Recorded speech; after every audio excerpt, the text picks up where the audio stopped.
okay. Sounds pretty clear for some reason. That's crazy. It never sounds clear. It never sounds clear at all.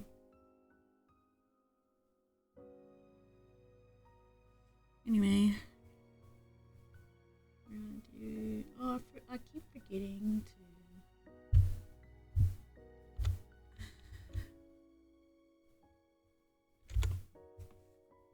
It's this, and it's not just Jack. It's actually this. I keep forgetting to do it right tags because I figure out that I want to do it like this.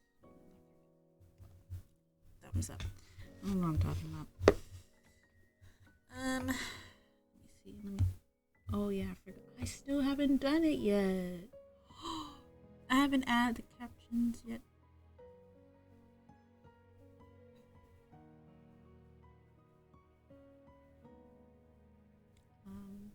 I'm not gonna do it now because I don't want it to destroy my computer. No, we're just gonna take that was this little box right here. This is the captions box, the little white box on the side corner. That's where the captions were. I forgot that when my computer reset because I got locked out of Twitch, my account after certain days. Let me reset everything. Oh, I forgot to add it back. Oh well, that's fine. Anyway, good morning, good afternoon, good evening. We are on still chapter 4 as it states on the screen. I'm doing this now. This is a new thing. I never did this before. I should have did it in the beginning, but it's okay. We're on chapter 4, and we're on the part where Paul Verlaine, Julia's, I'm still never gonna know his name. Paul Verlaine, Julia's brother, wants to have Julia by his side so he won't, be quote unquote lonely.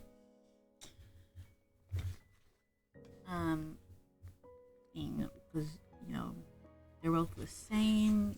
Julia's technically not a human. He was created with code. How much was it again? It was 1,000 and something. It was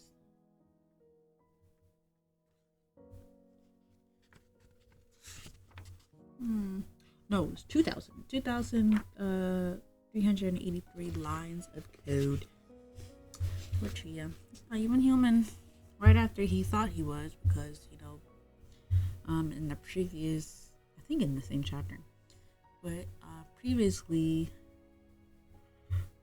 his friends in the Fort Mapio helped him, gave him a picture because he was struggling to remember his past.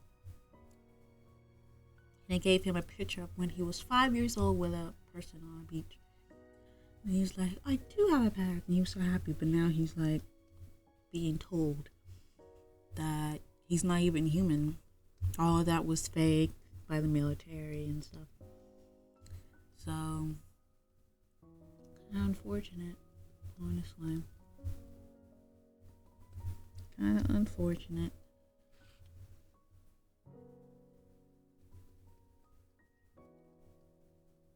That's my legs, by the way. I'm moving. I'm just hitting my legs together. If you can hear that.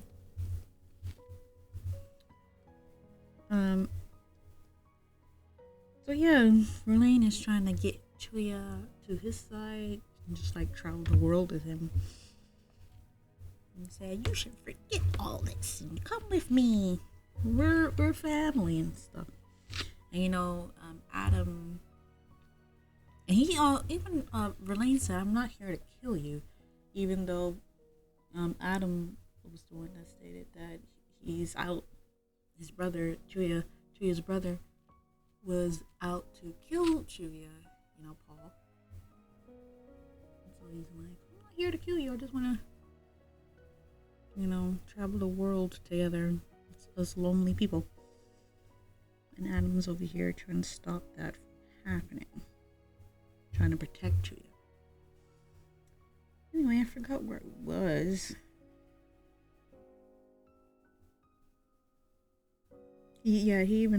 Paul even said we can go on assassination runs together as brothers. So yeah, he just wants to travel the world or something. It's crazy. Well, okay, so I finished this chapter where he said that. We're on not chapter, we finished this page. So we're on another page. We're at the top. And it's dialogue. So I think it's still Verlaine talking about he wants to be with Julia together as brothers. Okay.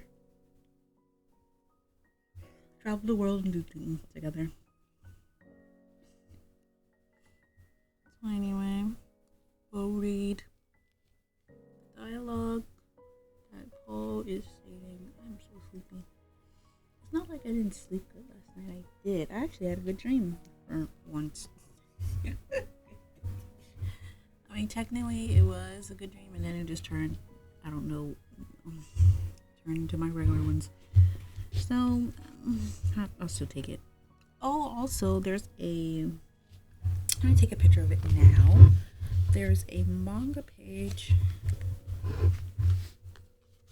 It's like page afterwards. And it shows,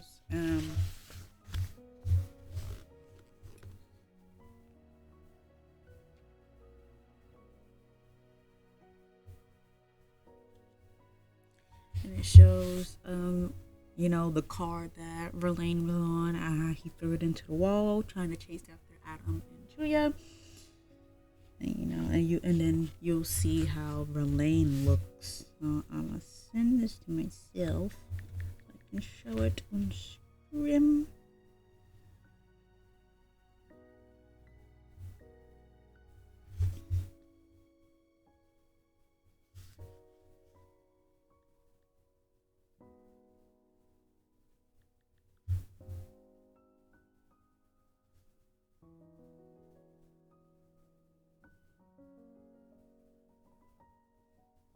It's gonna take a minute.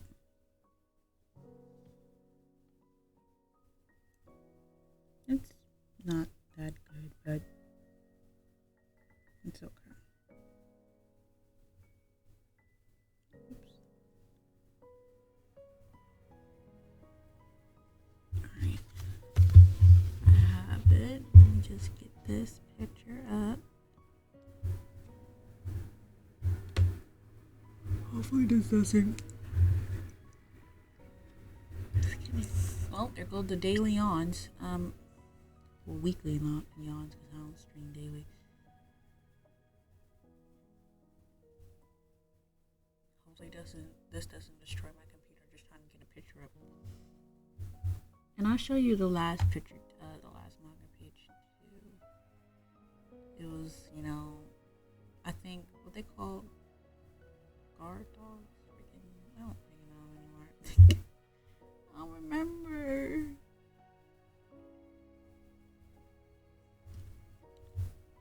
But yeah, that was the Port Mafia crew. Part of, section one of them.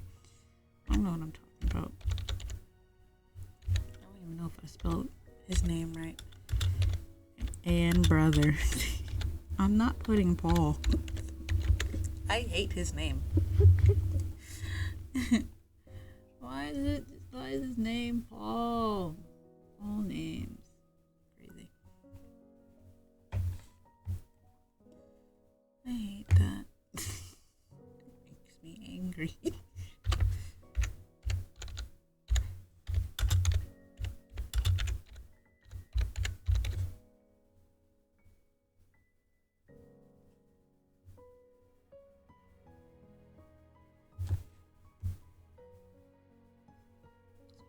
huge on the screen, yeah. Don't destroy my computer, please.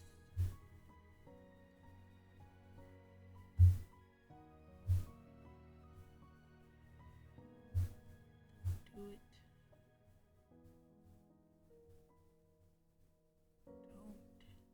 Don't do it. Look at the sides. So make it a little bit bigger so you can see before I slow it down. So this is, the brothers and with the coat and hat, the suit. I think, is that the hat that Chuya gets? Because he always wears that freaking hat. He got it from his brother. It was him. Anyway, older brother Paul Verlaine, and then here's Chuya in the black. Is that even true? Am I making people? He got that from his brother. No, he didn't. Obviously, I'm lying. I'm a liar. And here is the other one. The first one. You can see. This is the picture I was talking about.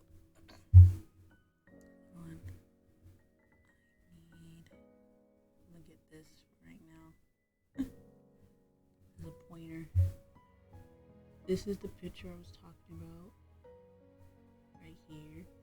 So this is all the members of like one subgroup of the Port Mafia. I forgot their names again. The group name.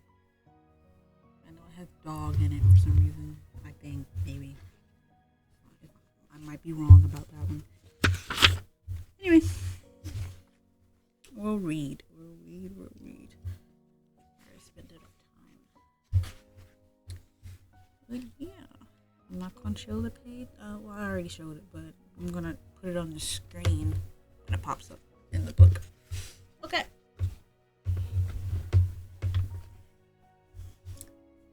Let's read. Okay. Only then will be able to live with and accept this meaningless life. Verlaine hopped off the car and held out his hand to Chuya, who stared at it, devoid of all emotion. You mustn't, Chuya, protested Adam with his pistol drawn. You'll become an enemy of the entire world the moment you take that man's hand.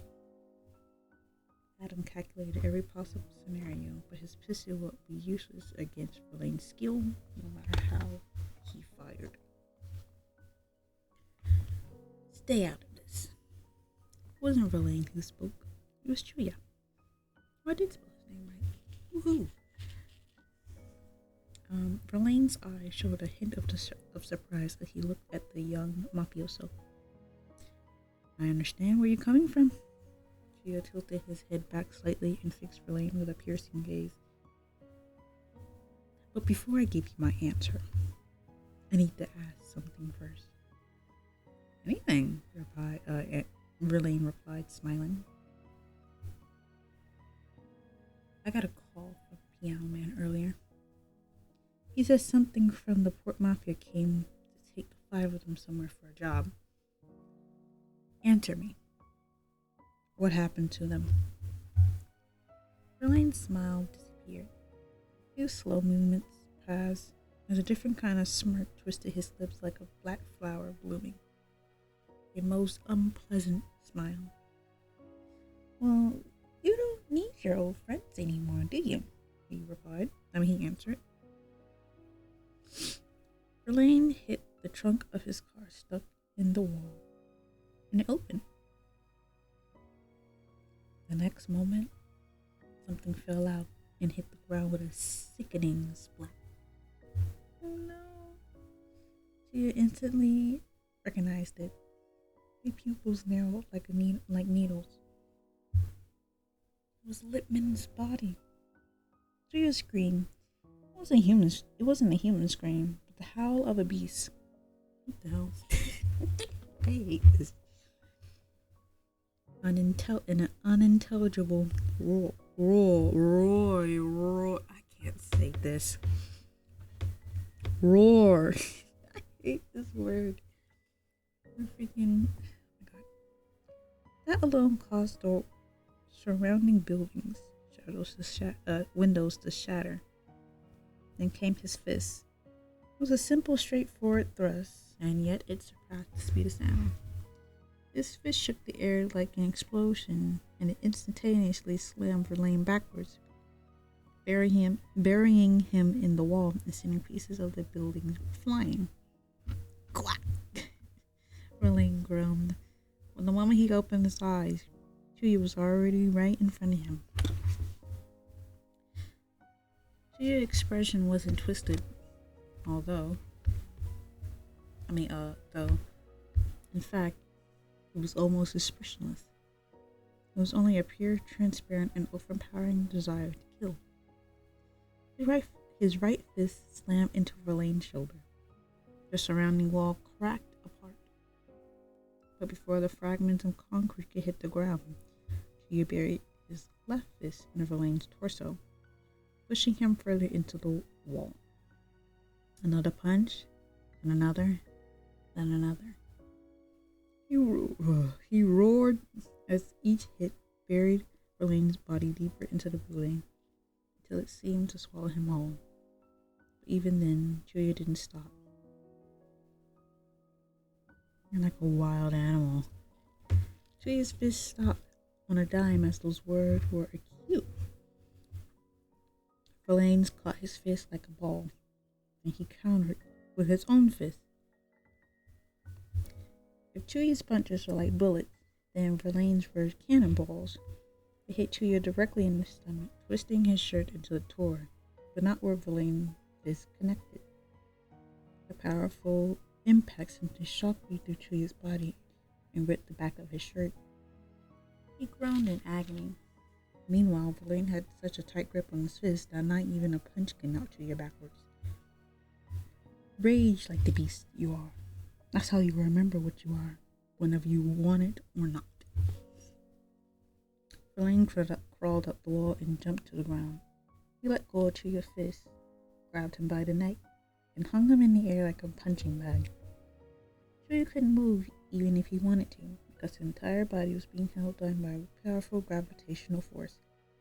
He couldn't counter, much less lift his dangling arms. And here's the picture of him being dangled. Poor Julia. Let me make it a little bit. Just a little.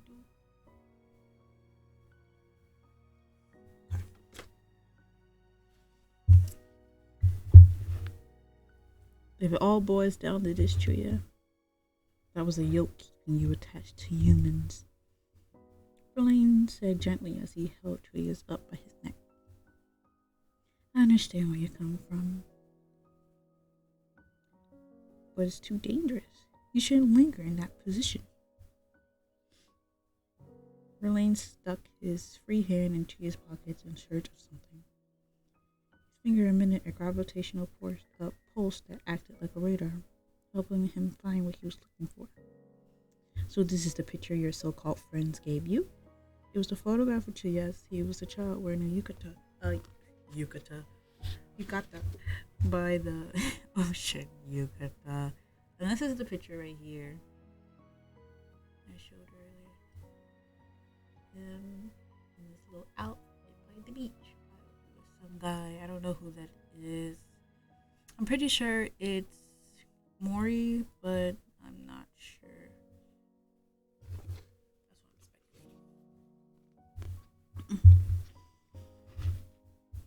I understand more than you realize how you must have felt when you saw this. And I understand how you trusted the people who gave this to you. Really, I do. But your trust in them will only cause you to suffer, because you will continue to feed you these lies. You're human. You have hope. He's lying to you, is what they say, poisoning your mind. Verlaine flicked his wrist and threw the photo like a projectile with unbelievable speed until it pierced Adam's shoulders like a knife. Adam groaned in pain, dropping his pistol that he had been waiting for a chance to fire. Why do you think they lied to you? Asked Verlaine. Oh man, I wet the paper. He looked straight at Julia, entirely uninterested in whatever Adam was doing.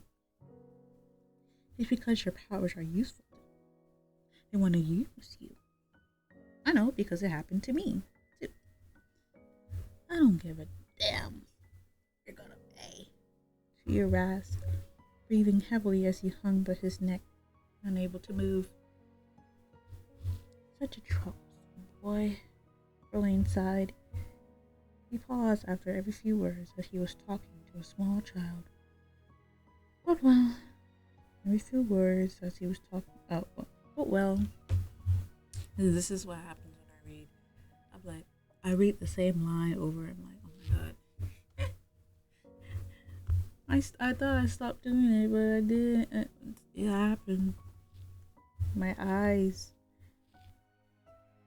Oh well. I figured you wouldn't be so soft that a mere few words would convince you. That's why I'm going to use my actions instead. I'm going to cut the string one by one that manipulated you like a marionette, and then you'll be free. This is the greatest gift of brotherly love, and the only thing that'll bring you happiness. Then he added, as it were the most natural thing in the world, I'm going to kill every human who matters to you. There is nothing but elegance and kindness in his voice. Yet, in his eyes, a fire was burning. They held the pale blue flames of hell's gatekeeper, capable of freezing the souls of all humankind before scorching them into ash. You're wrong, Adam suddenly chimed in. What are you doing is not love. According to the definitions of human emotion I installed, you have this lust for domination. And how is that any different? Verlaine asked, smiling sweetly. Numerous emotions appeared in Julia's eyes as they stalked. Surprise, trepidation, bewilderment, fear, but they were only brief flashes that ended up swallowed by an overpowering fire, the flames of rage. I won't let you. Julia's throat shook like the rumbling of the earth. I'm not gonna let you have your way, no matter what. Verlaine gave her a refreshed smile. He acknowledged and accepted those feelings. That's fine. There was a note of affection and tenderness about him. You need time to choose, ruminate, and come to terms with reality. But you will do as I say in the end. Allow me to show you why. The unusual sensation started the moment Verlaine gently placed his free hand on Julia's cheek.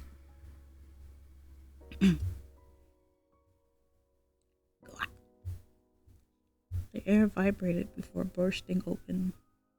An invisible electric discharge caused his eyes to spark reddish black. Julia opened his mouth, but he couldn't breathe. His throat refused to suck in air because something terrifying was trying to crawl out. I'm going to open your gate just a little, Verlaine cooed, as he were singing a lullaby. But not by much, only by like I never heard this hair breath. I don't know how to say that. Nothing more. The opening would be small enough to close a blink of an eye, and that's all it would take for you to see the truth. The wind howled. It's not from this world, however. It was coming from inside Julia, from an unknown, frightening place the human eye couldn't reach. The wind caused the surrounding buildings to creak and the earth to shake. Adam struggled to remain standing as he observed Julia with his eyes nearly squinted shut. Detecting a a skill phase expansion. Hawking radiation-esque high energy rays observed, value steadily increasing. Adam was automatically outputting the details of the calamity. Phase transition is heat, causing heat to emerge from the space of annihilation. Oh no! He yelled while emptying the clip in his pistol. A special anti-personal bullet slammed into Verlaine's forehead, eyes, throat, and elbows. However, would the audience please refrain from touching the actors? The bullet slightly grazed his skin and froze in place. A powerful gravitational force almost immediately shot them back in the opposite direction, piercing Adam's shoulders. He cried out in pain and fell to the ground. It's Chuya's awakening. This when it first started, I guess. Is how he know how to do it. And now he can do it on wheel in like the anime. So yeah, does I? Woohoo! Calm him down, or to cancel out that power. And that was when Chuya screamed at the top of his lungs.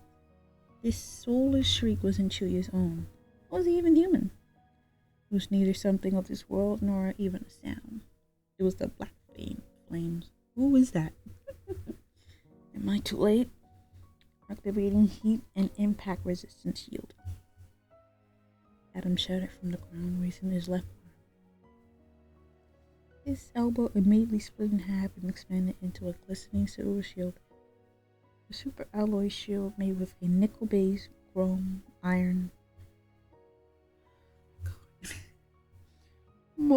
molybdenum, titanium, completely shrouded Adam as he jumped to his feet and retreated. Now, Chuya, do you still think you're human? Space began to warp, and then hell was unleashed. Black flames, the scorching torrent that had melted the ground and created Suribachi City. It was just as Verlaine said. The gate of hell was open for a mere 0.3 seconds, but that was more than enough. Oh, they don't have a period. That's kind of crazy. The extreme heat erupted from the alley, melted a utility pole, and boiled the asphalt until it began flowing over to the main road like a surging wave. That, however, was nothing more than an opening act for the true hell that unfolded. Everything around Chuya began to disappear, like paint that had melted and was being sucked away. Only a black sphere remained. The air trembled. One side of the nearly 8-story building vanished, as it had been chewed off. Steel frame, concrete, walls, floors, ceiling, the fixtures, it was all gone. It was neither destroyed nor melted, it just simply disappeared. And not just the buildings either. Melted streetlights, parked cars, asphalt, even the ground beneath it. Everything was being absorbed into the swelling black sphere. The annihilation spread.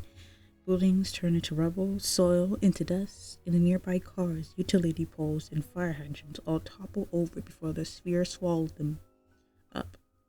While it appeared black, the sphere was, in fact, had no pigment. An extremely powerful gravitational force was pulling the surrounding lights inside and preventing it from escaping. That was what made the sphere look black.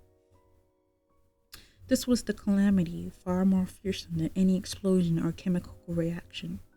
It involved space itself, a black hole. The eye of the darkest demon had opened and was effortlessly chewing up and swallowing the street. The phenomena was over almost instantaneously. The black sphere vanished as soon as it appeared. That's why the people in a few buildings away were not harmed. Surprisingly enough, there were still witnesses to the nightmare scene. One that saw the nearby townscape devoured by darkness. In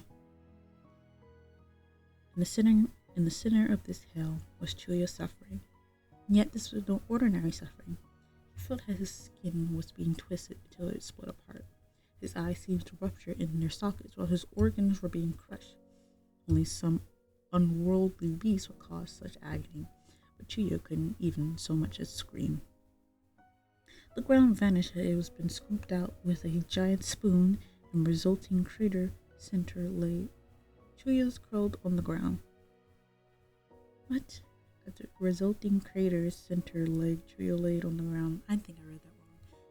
The air shimmered in the extreme heat. When the black hole eventually disappeared, a powerful magma ray burst, flooding the environs with blinding bright light before scorching and melting the earth. Particles of evaporated material sparked in the air as they wandered the skies. The shimmering created a heat made everything in sight beautifully contoured and danced. A utility pole melting in the distance leaned over as if it was bowing in apology. Although the black hole has closed, the after effects continue to cause irregularities in the gravitational field. The space around Chuya suddenly warped before closing, like aftershocks of the earthquake. Space intermediately convulsed and gouged out the earth before returning to normal again. These fluctuations made Chuya suffer. Oh my god. Chuya! I'm getting messed up. Oh, I get confused when they use repeating phrases or repeating sentences thing. I'm like, am I reading the same thing over and over again? Not even realizing like the same sentence I read already. I get so confused. Like, am I reading the same thing without realizing and not progressing at all? A shadowy figure approached him and stopped by his side. A mysterious figure, too short to be an adult, was dressed in a black coat and had bandages wrapped around his head. Most mysteriously was the fact that he stood calm and composed, despite the irregularities in the gravitational field. Miss Julia. Teenager effortlessly grabbed Chuyu's arm and lifted it. The same moment the gravitational irregularities vanished along with Chuyu's suffering.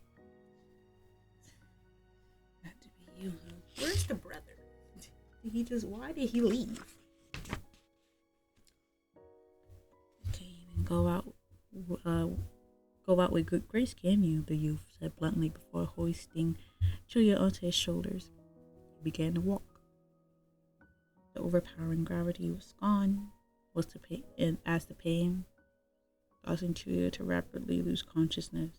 Before his eyes gave into darkness, he looked back at the youth and muttered in frustration. I was like, yeah, he's here. Woohoo. Alright, so that was the end of that chapter. Oh my god.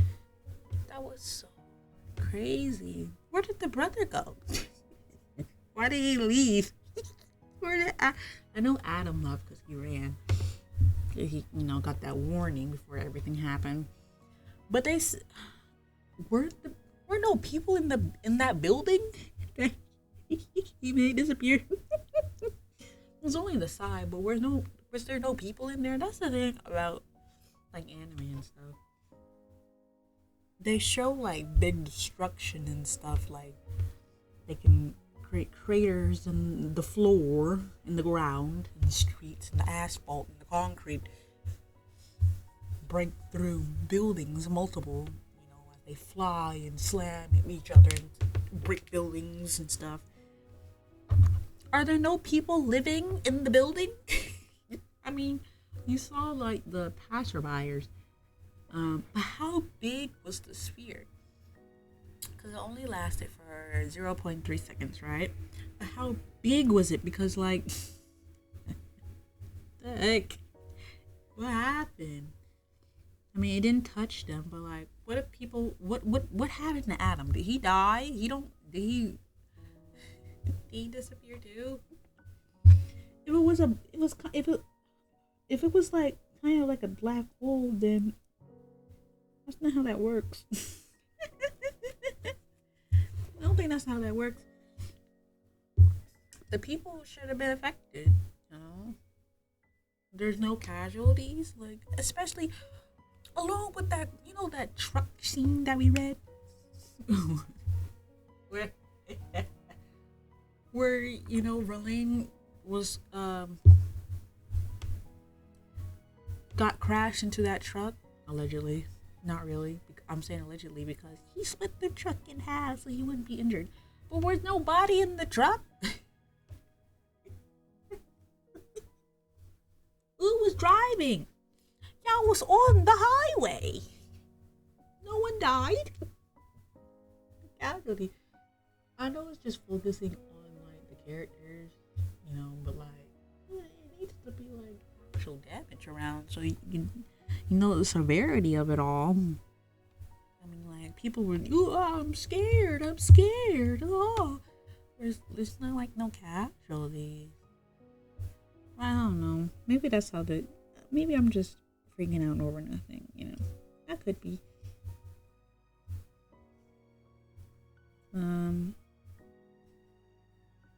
Let's see. And then as I came, like I was right about that.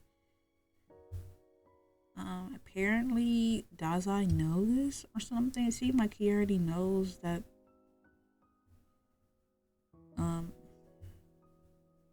How to deal with this. So did he know about this power already? It's just the way how it was written. It seemed like he already know what to do. I mean, obviously his power just cancels out everything, but he already knew it was Chulia. I guess because of the gravity and stuff, but he never saw that happen, like the black hole thing. So did he already know that he was capable of doing that already? I don't know a thing because I don't know. Maybe I'm like, stuff like this. I'm always like trying to come up with an understanding. I'm like, am I wrong? Am I thinking about this all wrong? I don't know. What else? Elaine is a weirdo. He makes no sense. I'm so sad Littman died. Oh, Littman. Not Littman. As long as Albatross is still alive, I don't care. He's my favorite. He's my favorite. He should have killed the doctor, honestly. I hate the doctor. I hate him. Just, he didn't even do anything. I just don't like him. I don't like him at all. He just... At least they written him very well for me to not like him because he's supposed to be creepy. I don't like him. He's weirdo. So they written him excellently. I'm trying to recap on that. I'm trying to understand what's happening. The repeating sentences is throwing me off, mainly because my brain is like, what is happening? What's happening? What's happening? I'm not understanding like like certain descriptions of like stories I don't understand. And it just depends on how they're written. It's just a me thing. I'm not saying they written it badly. It's just me. I'm like, I don't know. All I know is that his unlocked powers is really powerful, and that it, obviously the more powerful it is, the more it destroys the user. So obviously I get that part. Where did he go? Where did Verlaine go? Why did he leave? Where did you go?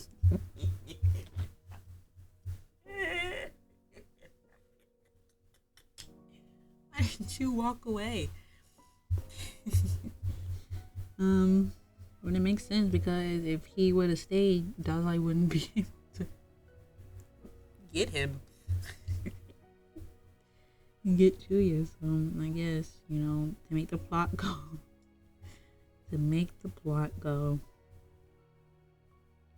No, I like it. I don't like Verlaine. I don't understand his goal. I know he just want to be there for his brother, but like, what are you doing, please? Try to make him understand. You're not human. But like I'm saying, like when I said last time, when I read, when they made the artificial skill, they had to trick it be like, trick it to go into the person's body. So I'm like, why are you telling him this? Wouldn't it not work? I don't know. If you have to trick it to make it, and then you saying, oh, you had an artificial skill, you're made of code. Wouldn't it not work then? I don't know. I wouldn't know a thing, actually. I guess because it's already in the body, it doesn't matter anymore. But whatever. I don't know things, so I'm not even gonna question it. So yeah, that was chapter 4. Like I said, I count prologue as chapter 1 and the line breaks as different chapters. So they have like these two like sword like lines with like squiggles or like a rope or fabric or like silk running along it, and then it's like that, like a line break. I count those as different chapters. That's what I'm saying, chapter 4, even though it might not be actually chapter 4. Yeah.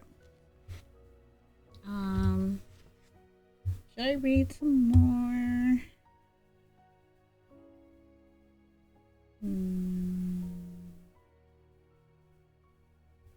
How long is this chapter? Ooh, it might not be that long.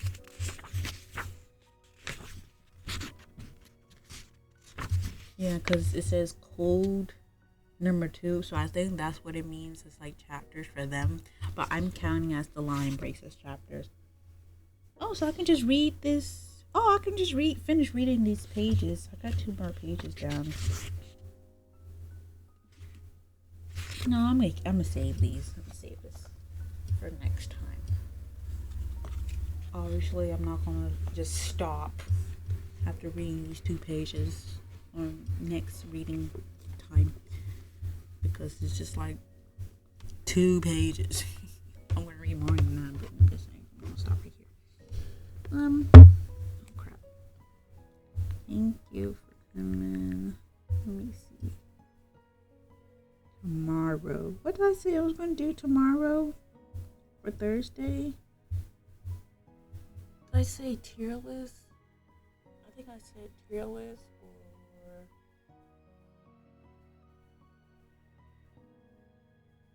Tier list or what? Gaming? Let me look at my list. Oh, tier list or art, I think. I think that's what I said. I might do gaming. I was remembering that the game that I played before on my laptop, it was Among Us fighting game. I really like that game a lot. I mean, I could just play regular Among Us, but I don't have anyone to play it with, so that's why I play Among Us fighting game. You can play against bots. I do want to, one of these days, do more of these ideas, but I have to have like, you know, an audience or a different setup, like a camera, so I could do like hand cam and stuff. I don't have.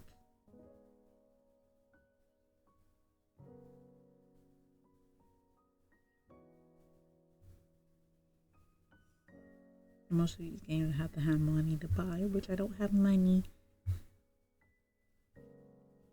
I do want to play Minecraft, but I don't have Minecraft.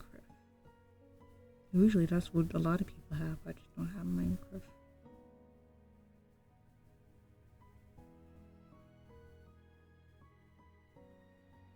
Yeah, there's a lot of Minecraft stuff.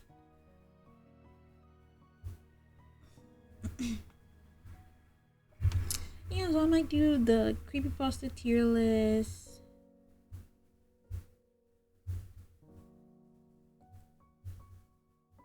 Or a game of art. I might do a game tomorrow, and then the creepypasta tier list on Friday. I might not do art this week. I still haven't studied digital art yet because I keep forgetting. kidding. So I'm gonna start studying tutorials. My tummy hurts.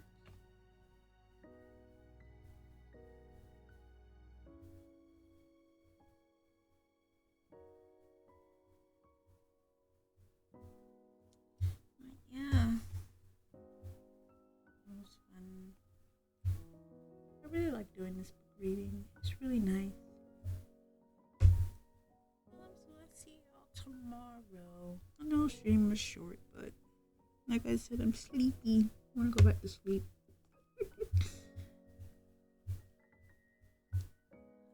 My tummy hurts.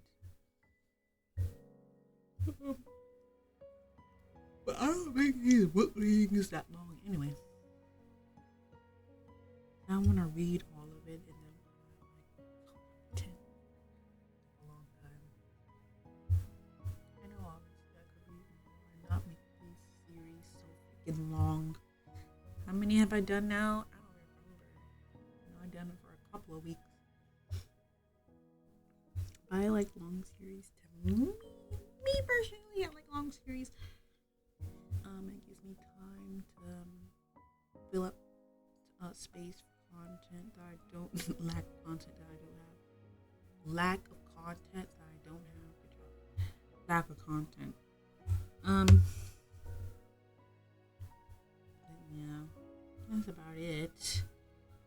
I'll see y'all tomorrow.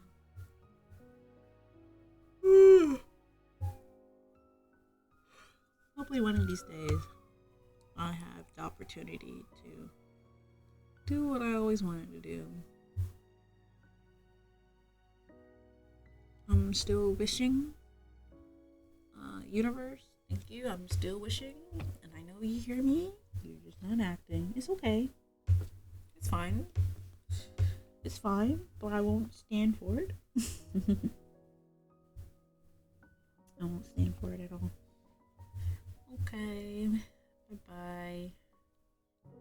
See you tomorrow. I think. I feel so tired. I've been exhausted for like all this time. I'll be waking up and I'm just feeling like I haven't slept well at all. You know? I mean, it's not like those. It's not like that. The time where you sleep for too long and it feels like you're just so exhausted and groggy. I sleep like I normally do, and I'm just feeling so tired.